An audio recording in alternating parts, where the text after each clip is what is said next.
aka, men sizga tushuntiraman bir slogni farqini. Aka qarang, mana bu ikki slog rang ko'ryapsizmi? Bu aka o'zidan sho'r chiqaradi-da, usti oqib sho'ralab qoladi buni usti. Mana qarang, birinchi qavat rang, ikkinchi qavat oddiy sho'rnavoy mana ko'ryapsizmi mana? Oddiy beton bu aka. Bu ikki slog. Buni narxi ham ancha past chiqadi aka. Aka mana bu bir slog mana. To'liq kroshka aka, bu qum yemagan bu. Mana orqasini qarang mana. Faqat oq sement, Aeron oq sementdan va kroshkadan chiqayotgan burchak aka bu mana. Bu 2 sm qalinligi, mana bu qalinligi 3 sm. Lekin aka bundan ko'ra mana bu ancha baquvvat. Chunki aka buni tarkibiga ko'k sement bilan tuproq qum bor aka mana tarkibiga. Buni yuzi ko'chadi.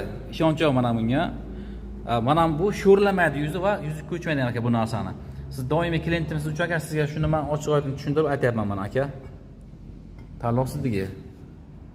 Qaysi birini tanlayman desangizdan farqi yo'q. Masalan, ikkalasini hozir men sizga misol tariqasida ko'rsatdim. Bir ikki slog, mana bir slog.